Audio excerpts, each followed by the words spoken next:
안녕하세요 여러분. 제가 오늘은 최근에 봤던 영화들 중에서 가장 가슴 따뜻해지는 영화이고 제가 너무너무 재밌게 본 영화인 대도시의 사랑법 리뷰 가져왔습니다.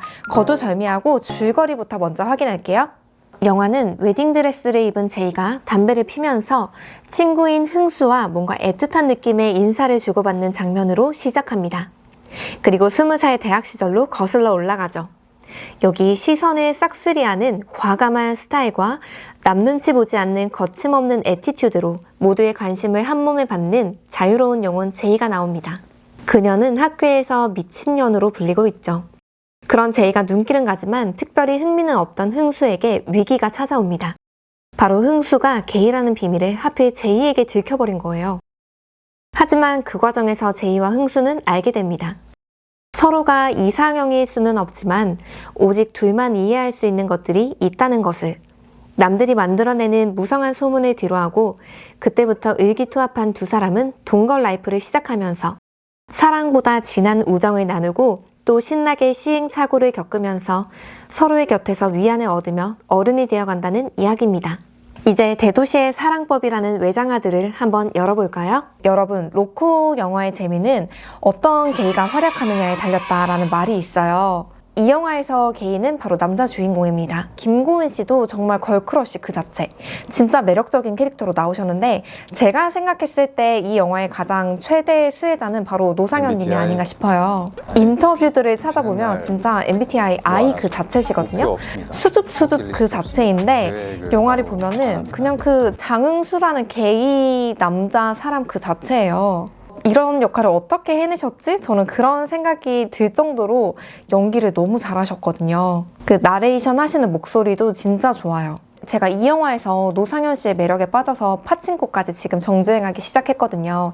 그 정도로 저를 이렇게 움직이게 만들었다는 점에 있어서도 노상현 씨가 대도시의 사랑법이라는 영화에서 정말 매력적인 캐릭터로 나온 데에는 이의가 없을 것 같습니다. 등장인물은 제희 역을 맡은 김고은 배우님, 흥수 역할을 맡은 노상현 배우님. 우선 제이는 미친년이라는 별명을 갖고 있을 정도로 좀 독특한 캐릭터로 나와요. 그리고 매일 술에 쩔어 있고 클럽 매일 다니는 그런 죽순이로 나오는데 이상하게도 이 캐릭터가 밉게 나오진 않거든요. 오히려 되게 사랑스럽게 나와요. 이거는 김고은이라는 배우가 가진 힘도 크겠지만 극중 제이처럼 노력형의 이렇게 삶에 충실한 인간도 또 없거든요. 밤새 클럽에서 놀고도 시험 치러 학교 나오지, 아르바이트 하면서 생활력 있게 살지, 사회 나와서는 졸업 후에 취업도 바로 성공해요. 상사 욕을 한다지만 회사에서 꿋꿋하게 일도 하고, 그리고 제이라는 캐릭터가 그 겉으로만 보면 사람들도 쉽게 만나러 다닐 것 같고 가벼운 캐릭터로 보이지만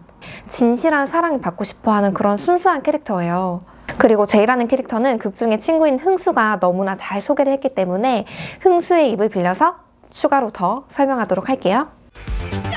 대구에서 태어나 프랑스 파리에서 고교 시절을 보낸 제이는 사투리를 잊은 대신 술만 마시면 불어와 샹송을 나불댔고 술이 모자라면 스쿠터를 팔아서라도 마실 만큼 성취욕이 높았으며 매일 클럽 화장실 위생 상태를 체크할 만큼 성실했다. 흥수는 게이예요. 그리고 자기가 게이라는 게 밝혀지는 걸 죽는 것보다 싫어하는 그런 캐릭터예요. 흥수는 까미를 좋아해요. 그래서 불어 불문학과에 들어온 설정으로 나오거든요. 근데 이 영화에서 굳이 제이랑 흥수가 불어 불문학과에 진학한 계기는 아무래도 프랑스라는 나라가 성소수자들에 대해서 좀 관대한 그런 나라잖아요. 그렇기 때문에 이런 불어 불문학과를 설정으로 하지 않았나 저는 그렇게 생각을 했습니다. 그리고 흥수는 아무에게도 말하지 않고 혼자 소설을 써요. 너무 잘하고 싶기 때문에 남들한테 굳이 말을 하지 않는 거죠. 성 정체성을 간절하게 꺼내 보이고 싶지만 숨기면서 살고, 소설도 너무너무 사랑하고 소설을 쓰는 거를 말을 하고 싶지만 그것조차 숨기고 살고, 이런 것들이 흥수를 구성하는 그런 핵심 정체성이 아닌가 합니다. 이 영화는 주옥 같은 나레이션과 명대사들도 정말 많이 나오는 영화예요. 야, 그렇게 까칠한 척하는 건 어디서 배웠냐? 뭐래? 그때 그랬잖아. 왜? 내 약점이라도 잡은 것 같아? 내가 언제? 장수, 네가 너인 게 어떻게 네 약점이 될 수 있어? 하니까 막대도 상처 안 받을 것 같은 거야? 왜? 왜 지들 맘대로 생각하고 맘대로 욕하고 다들 어떻게 그렇게 쉬워? 다들 왜 그렇게 쉽게 단정하는데 정작 나는 날 나도 날 잘 모르겠는데 어떻게들 그래? 장수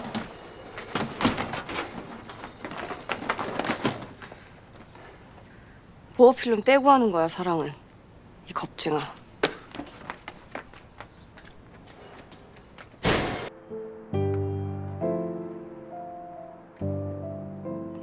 집착이 사랑이 아니라면 난 한 번도 사랑해 본 적이 없다. 마지막으로 이 영화에서 킥이었던 장면. 흥수의 엄마, 명숙은 원작에는 없는 캐릭터예요. 엄마는 게이인 아들을 받아들이진 못해요. 자기 방 침대에 누운 흥수가 자기가 게이라는 걸 커밍아웃하는 장면이 나오는데 그 장면에 뒤이어서 이제 엄마가 말없이 밖으로 나가는 장면이 나와요. 나중에 보면 나오지만 그래도 아들을 조금이라도 이해해보고 싶어서 엄마가 콜미 바이 유어 네임이라는 영화를 보고 왔다는 내용이 티켓숏으로 표현이 되는데 이 부분을 장혜진 배우님이 너무 잘 표현을 해주셨어요. 그리고 그 표정도 되게 인상 깊었고 그 후에 엄마가 변기에 머리를 박고 있는 장면이 나오잖아요. 저는 사실 이 부분 보고 좀 많이 놀랬어요. 설마 그 장면이 나오나 싶어서 엄마 어떡해 이렇게 봤는데 너무 다행히 그 혈흔같이 묻어있던 거는 복분자주였죠. 그리고 굉장히 다양한 인물들도 나오고 다양한 에피소드를 통해서 이 영화가 구성됩니다. 그리고 세상을 살아가는 사람들이라면 무엇보다 내가 누구인가 하는 그런 정체성에 대한 의문을 품고 살잖아요. 그 질문에 대해서 나보다 나를 더 잘 알아주고 혹은 내가 나를 믿지 않아도 나를 믿어줄 수 있는 어떤 사람이 있다는 것, 그리고 그 사람을 통해서 내가 좀 더 나은 사람으로 될 수 있다는 것, 그걸 이 영화에서 잘 보여주거든요. 아직 안 보신 분들이 계시다면 꼭 한 번쯤은 보시면서 제가 지금 말씀드렸던 내용들을 한번 기억해 주시면 좋을 것 같아요. 대도시의 사랑법이라는 영화를 만드신 감독님은 이현희 감독님이에요. 제가 너무 좋아하는 임수정, 김래원 주연의 ING, 그리고 탐정 리턴즈, 미싱 사라진 여자 등의 작품을 만드신 감독님이죠. 이 영화를 완성하는데 5년이라는 시간이 걸렸대요.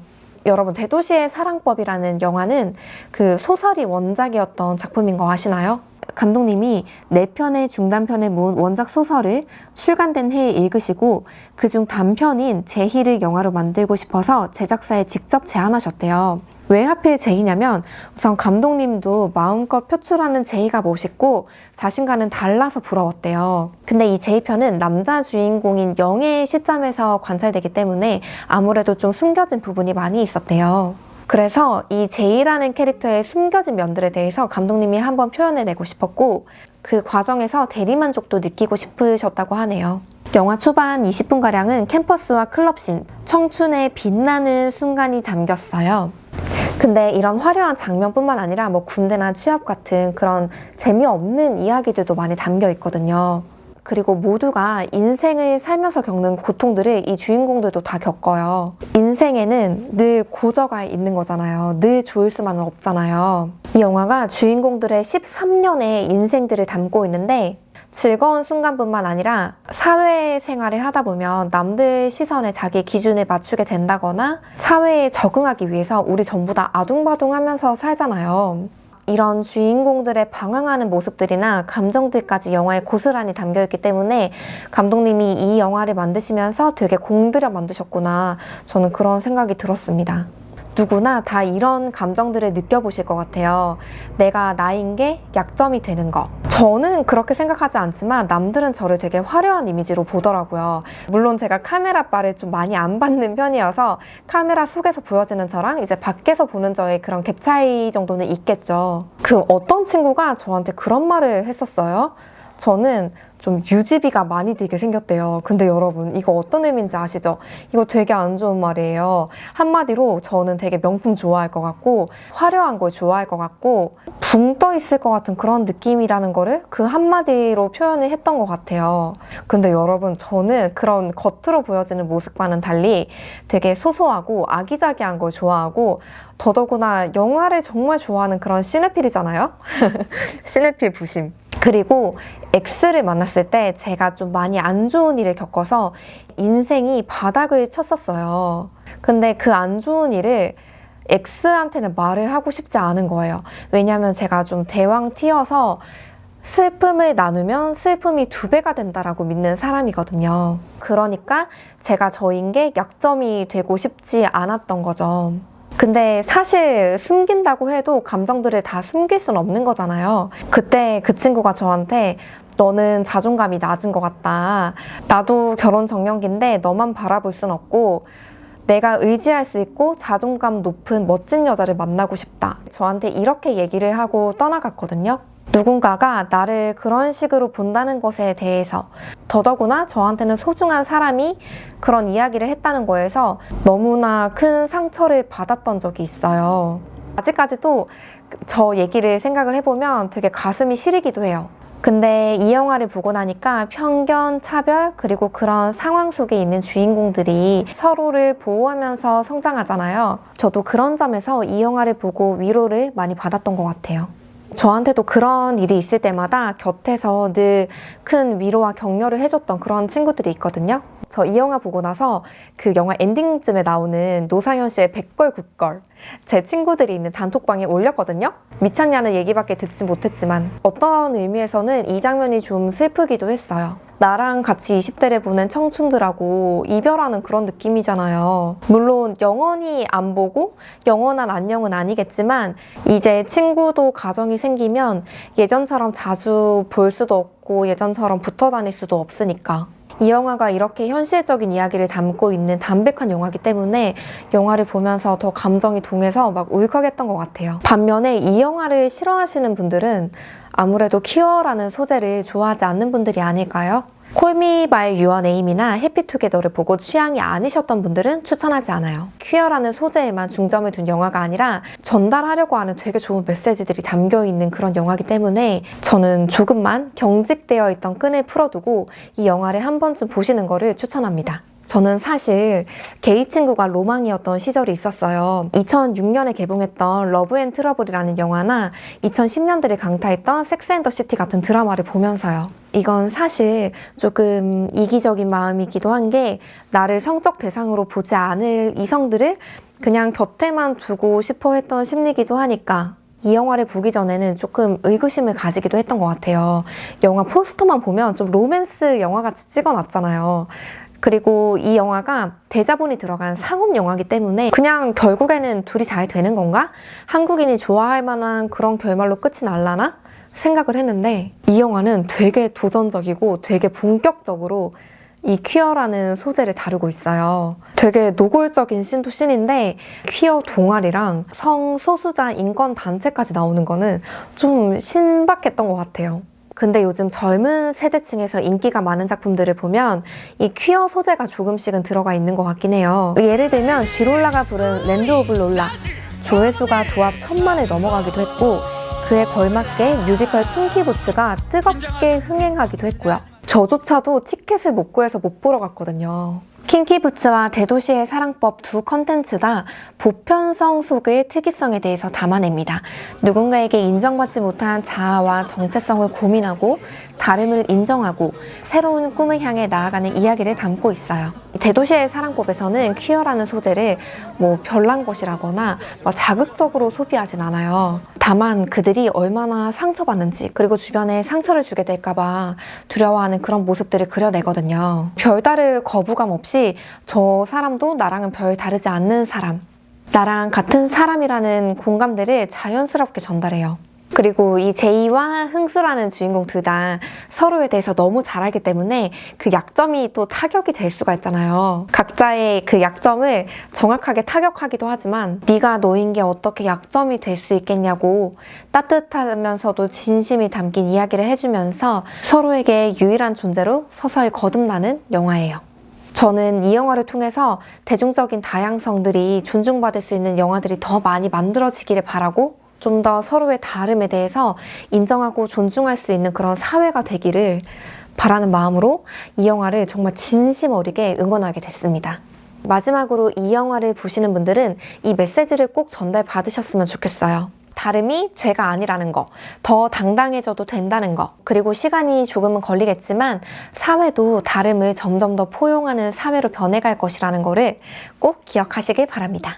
완벽하진 않아도 주는 이 메시지가 너무 좋아서 제 최애 영화 중 하나로 꼽히게 된 영화 대도시의 사랑법은 5점 만점에 4.5점입니다. 여러분, 엔딩은 제가 너무 감동적으로 봤던 노상현 씨의 백걸 굿걸로 마무리할게요. 오늘 저의 리뷰 영상이 좋으셨다면 구독과 좋아요도 잊지 마세요. 그럼 여러분 다음 작품에서 만나요. 안녕.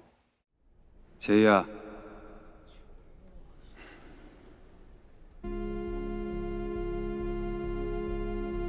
잘 먹고 잘 살아라.